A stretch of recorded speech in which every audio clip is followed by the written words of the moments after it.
Gini dia, gitu-gitu ya.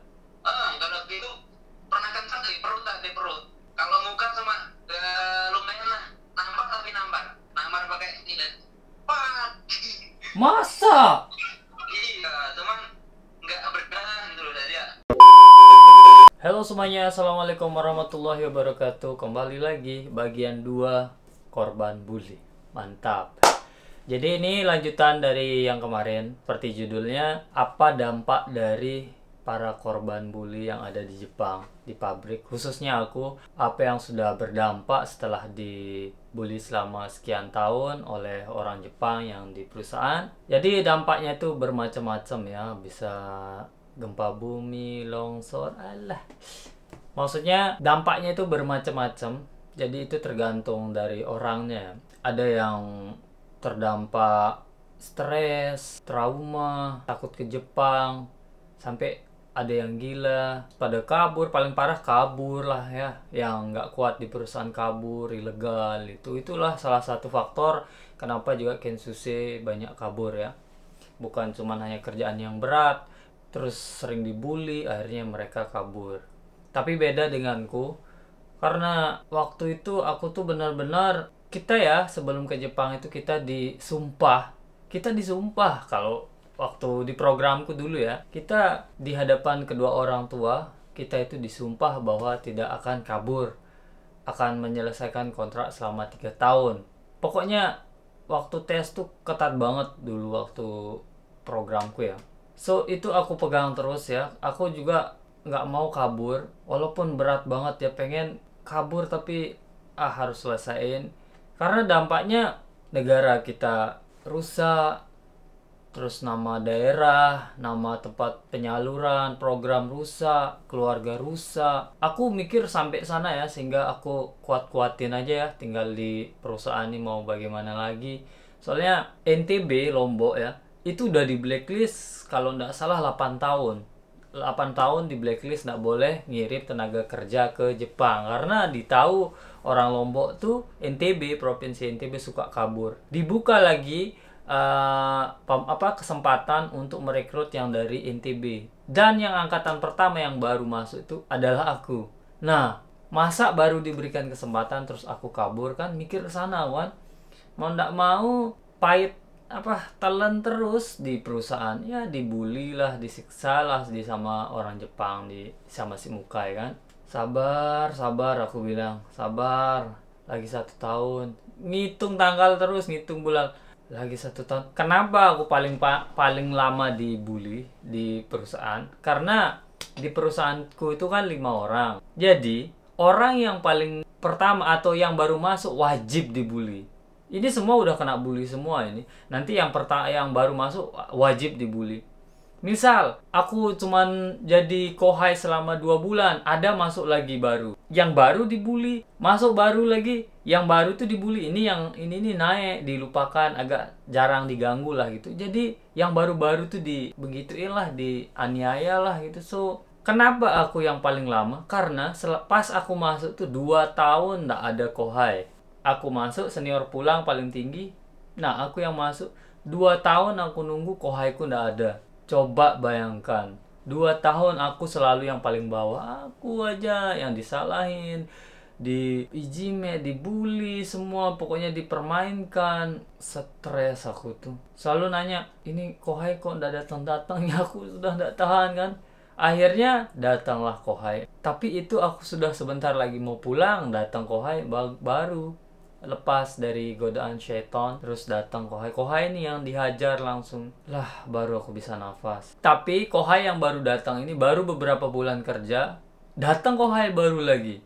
Jadi masihlah selamat hidupnya, ndak seperti aku yang panjang 2 tahunan di bombardir di sana. Aku tuh di perusahaan, hubunganku dengan senior ndak bagus, hubungan apalagi orang Jepang. Kita mau ngeluh sama senior ndak ada guna, mau ngeluh sama siapa, aku nggak bakalan ada perubahan. Jadi kita kuat-kuatan sendiri ya, kuat-kuatin sendiri.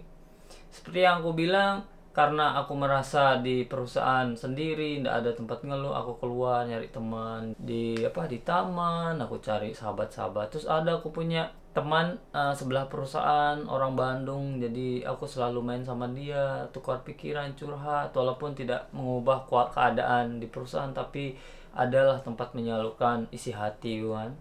Senior tuh juga aneh ya, senior tuh kena marah sama orang Jepang, kerjaan lah apa yang kena kohainya yang dipepet. Pokoknya abis lah aku dulu tuh. Di perusahaanku ada namanya Mas Agus. Mas Agus itu dia udah nikah sama orang Jepang dan tinggal di sana. Dan dia bekerja di perusahaan itu selama puluhan tahun. Jadi dia yang mengkoordinir semua Kinsushi, yang koordinir kerjaan, yang mengartikan, yang ngajari semua Mas Agus. Mas Agus tuh orangnya baik banget, super baik, sabar, sangat sabar. Baru pertama kali aku lihat orang sesabar Mas Agus. Dia pun kena bully coba. Yang ngebully dia itu bawahannya orang Jepang. Si Kawai itu kan baru 4 tahun masuk. Mas Agus sudah 15 tahunan. Si Kawai yang Ijime Mas Agus coba dimarah-marah, di kerjaannya diganggu-ganggu. Mas Agus padahal sabar. Tidak pernah marah, sabar. Dia aja yang minta maaf coba. Aku sampai kesel sama Mas Agus. Kok bisa Mas sampai sesabar gini ya? Kalau aku udah membara melihat dia digituin, kurang ajar orang ini bener-bener. Namun dibalik itu semua, semenjak aku ke Jepang, itu karakterku berubah, agak sensitif, agak cepat apalah gitu ya. Kayak nggak cepat marah gitu tuh. Berubahlah sifat setelah di Jepang nih kan. Maka dari itu, singkat cerita, karena sudah ada pengalaman dibully selama bertahun-tahun, akhirnya itu aku pegang terus. Setiap kali aku bertemu orang Jepang yang baru, aku selalu ingat, oh hati-hati, nanti ada maunya atau apa. Pasti berpikiran seperti itu kan, yang namanya trauma lah ya. Dan waktu aku ke Fukuoka, tinggal di Fukuoka, kan aku kerja di Mihara kan, sama yang tahu Nakazono-san, yang suka makan rawon masakanku. Aku kerja di sana kan. Tapi sebelum aku masuk, aku sudah berpikir, ini orang nanti aku dibully, nanti gimana perusahaan ini. Tapi gak apa-apa lah, yang penting coba. Karena bener-bener gak ada kerjaan kan, nyari kerjaan. Dan akhirnya aku masuk di perusahaan, berbekal pengalamanku yang dulu waktu Kinsushi. Perkenalan diri di perusahaan, aku lihat orang-orang kan kerja seminggu, semua senyum, menyapa baik kan. Tapi kan karena gue trauma, jadi masih di hati gini, wah ini jangan-jangan ini calon-calon pembuli ini. Sabarin dulu. Sehari kerja masih baik, 2 hari, 3 hari, seminggu baik masih, 2 minggu baik. Aku lihat Nakazono-san. Aku sempat berpikir negatif sama Nakazono-san dulu. Jangan-jangan ini dia ngebully gua nanti kan gitu. Hati-hati kan, agak tidak mau melepas curhat semua kan. Sebulan kerja masih baik, 2 bulan, 3 bulan, sampai 4 bulan nggak ada perubahan, masih tetap baik. Nah dari sana hatiku yang keras ini, hati apa yang trauma itu sedikit demi sedikit agak luluh lah ya. Dari sana aku merasakan benar-benar hubungan yang harmonis di perusahaan. Itu adalah perusahaan pertama, perusahaan yang benar-benar terbaik menurutku. Hubungan antara karyawannya, wih bagus banget. Dan rasa takut trauma itu agak hilang, dari merasa nyaman aku di sana kan. Akhirnya aku ceritakan semua ke Nakazono-san setelah beberapa bulan. Jujur aku tuh negatif, tidak percaya sama bapak, aku bilang. Kaget dia. Kenapa katanya? Karena pengalaman pahitku dulu waktu Kinsushi, aku ceritain semua. Baru dia, ada orang Jepang gitu katanya. Ada, aku bilang gitu. Aku pun tidak percaya kalau ada orang Jepang seperti itu. Seperti di film-film, sinetron. Dia sampai kaget gini. Makanya karena itu mungkin Nakazono-san tuh memperbaiki nama Jepang mungkin ya. Servis bener-bener baik. Setelah itu aku berhenti kan, aku pindah ke Kyoto sekarang. Mikir lagi, berapa bulan nganggur kan, mau masuk kerja ke perusahaan baru. Mikir lagi, wah ini mau masuk perusahaan baru nanti kena bully lagi nih. Tapi enggak apa-apa, ada pengalaman. Akhirnya aku masuk ke perusahaannya Takuma. Pas pertama ketemu orang sana, masih negatif, balik lagi perasaan negatif. Wah ini orang nanti bully aku nanti. Tapi sehari, sebulan, 2 bulan ketemu anaknya kan, anaknya ini nanti anak bos, nanti main-mainin aku nanti. Tapi aku lihat, perhatiin semua di sini. Nggak ada yang begitu, men. Di perusahaan yang sekarang. Nggak ada yang berani macam-macam. Nggak ada yang berani ngomong yang nggak itu semua. Semuanya baik. Jadi sebelum terbuli, aku sudah menyiapkan hati ya. Tahu-taunya di sini tuh orangnya baik-baik semua. Anak bosnya baik. Senior gue yang ngajarin gue tuh baik. Gini bro, jika seorang orang Jepang sudah menginvite kamu ke rumahnya, mengundang kamu ke rumahnya, ayo main ke rumah saya, berarti orang itu bagus. Orang tuh bisa dipercaya ya. Karena dia sudah merasa nyaman denganku, merasa nyaman dengan kalian, sehingga dia ngundang kalian ke rumahnya. Berarti dia sudah merasa, oh orang ini baik, bagus, aman. So, tidak apa-apa kalau aku undang ke rumah. Bila sampai terjadi seperti itu, udah bisa dipastikan hubungan kalian pasti nanti seterusnya akan baik. Tapi kalau orang Jepang yang cuma sekedar bertemu di perusahaan, hai hello apa, nggak berani membuka diri atau apa, oh hati-hati nanti. Nggak tahu kita di belakang nanti. Bisa-bisa dibungkus kita sama dia.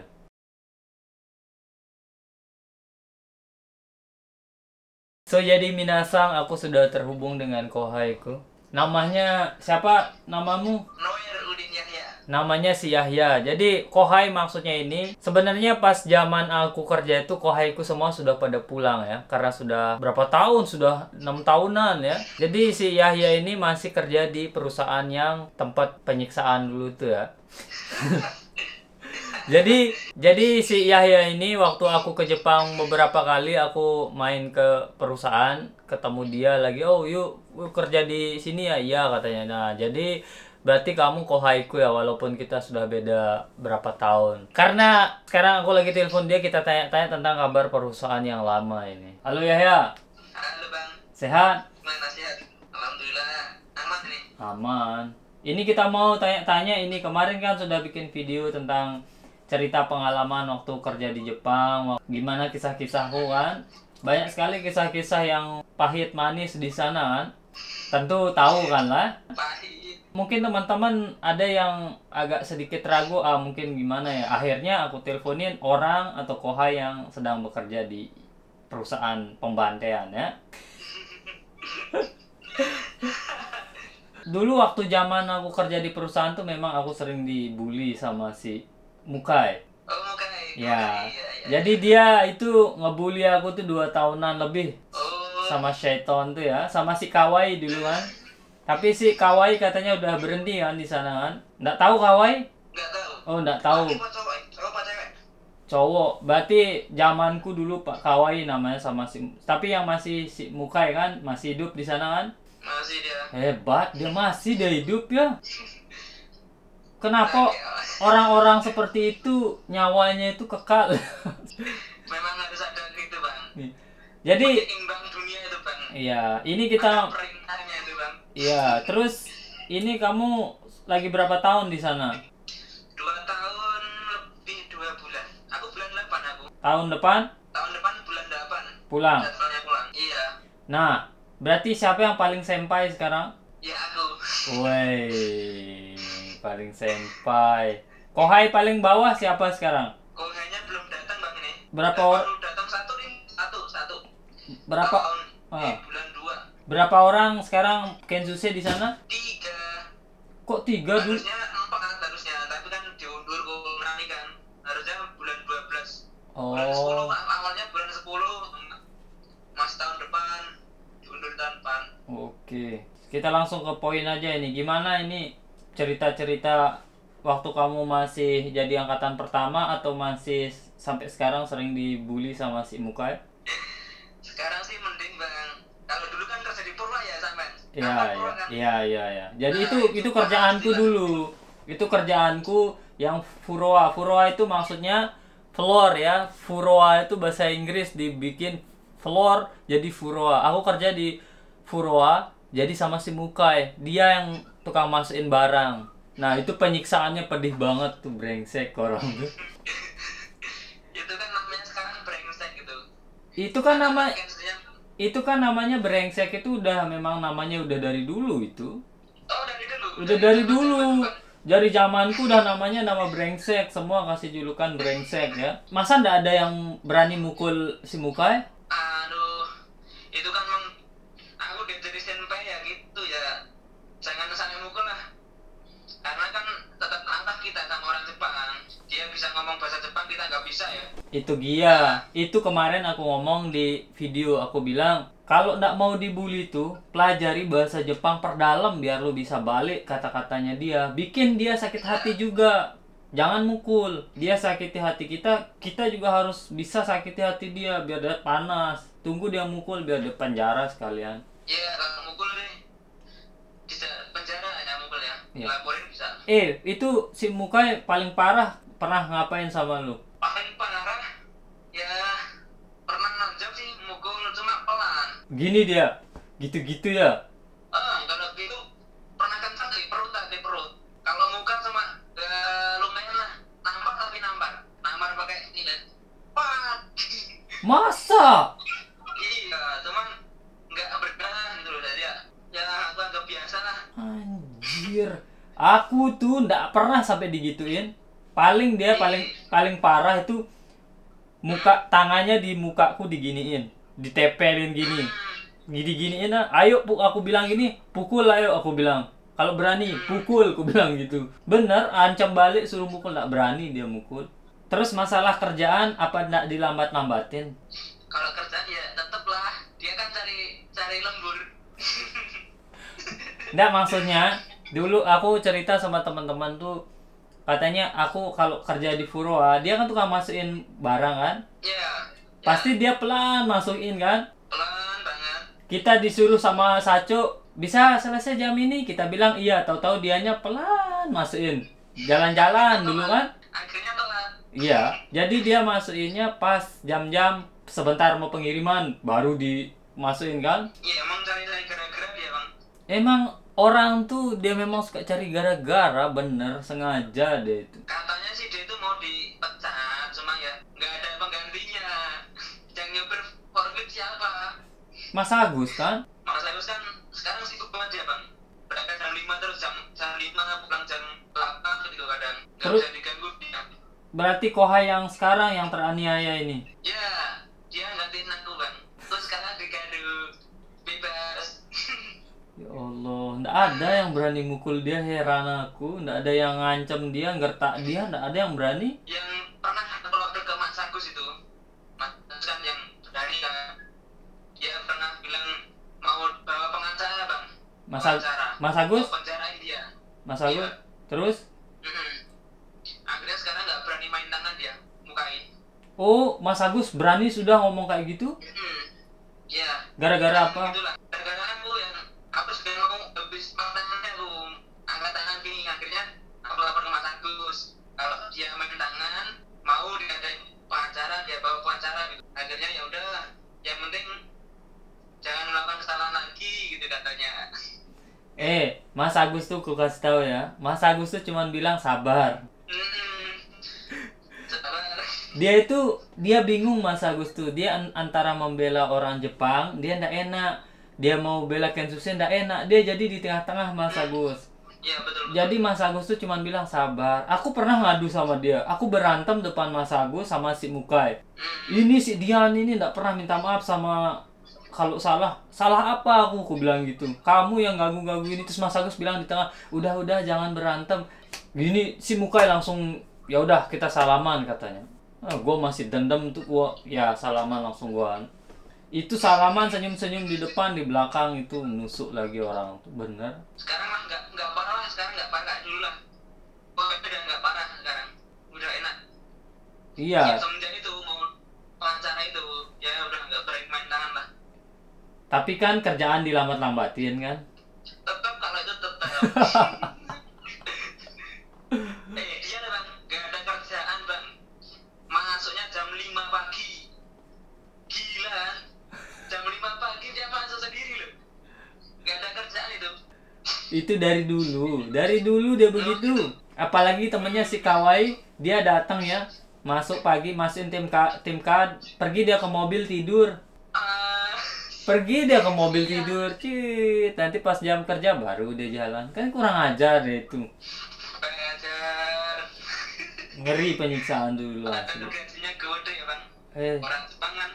masih dia suka ngebully padahal udah umurnya udah 50-an orang tuh. 53 mungkin sekarang. Buset. 53 ya. Jadi si Muka itu bukan hanya ngebully orang Indonesia ya, dia bulinya juga orang Jepang. Sesama Jepang kayaknya orang psikopat, sakit jiwa itu. Orang ajar orang itu. Gua dulu sampai berdoa kapan dia mati orang ini, kapan dia mati.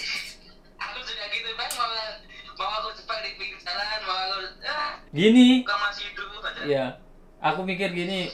Dulu sempaiku bilang kalau kamu di Indonesia udah disantet kamu katanya. Iya iya iya. Cuman dia doang kan yang suka ngegitu kan. Iya dia doang. Kalau pabrik itu nggak ada dia mungkin happy bang. Ya, Happy asli.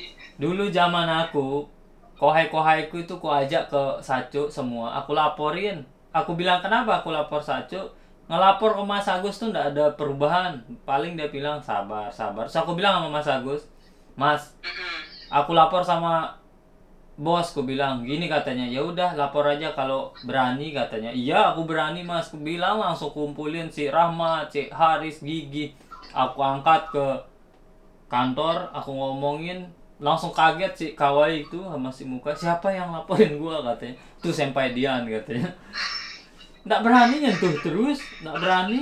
Karena kenapa? Karena kita tuh berani speak up, berani ngelapor bahwa orang Indonesia yang di situ tuh dicapnya, walaupun gua bully sampai mampus, dia nggak akan ngelapor katanya, nggak akan berani ngomong gitu dia cap. Makanya kalian tuh diinjak-injak terus sana. Coba aku Gitu ya. lapor semua langsung Sacu kaget kan. Padahal Sacu tahu sebenarnya itu.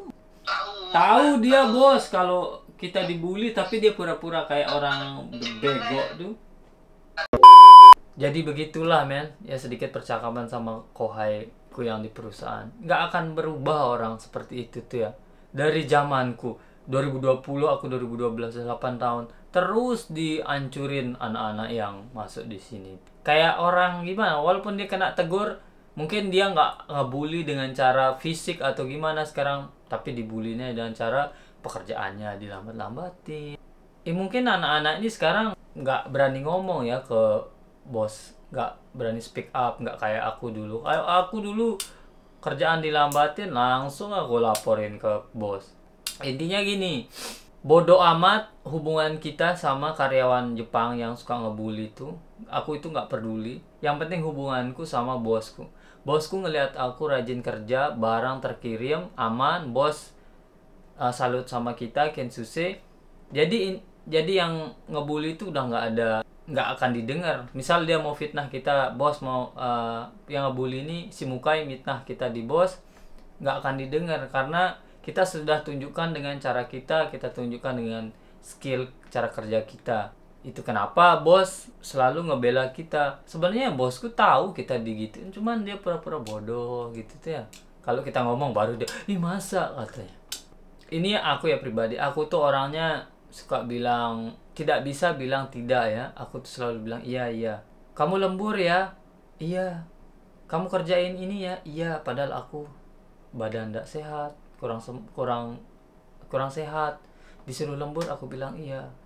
Mau bilang enggak tuh berat. Nah itu yang jelek sekali sifatku seperti itu dulu. Kamu kerja ini ya, padahal udah capek, nggak bisa nih. Aku bilang iya. Jadi saran buat temen kalau memang tidak kuat atau apa, jujur aja lah. Bilang aja begini gini. Kalau bener nggak kuat ya, tapi kalau memang bisa dikerjain ya kerjain. Kalau memang nggak kuat jangan sampai merugikan diri sendiri kan.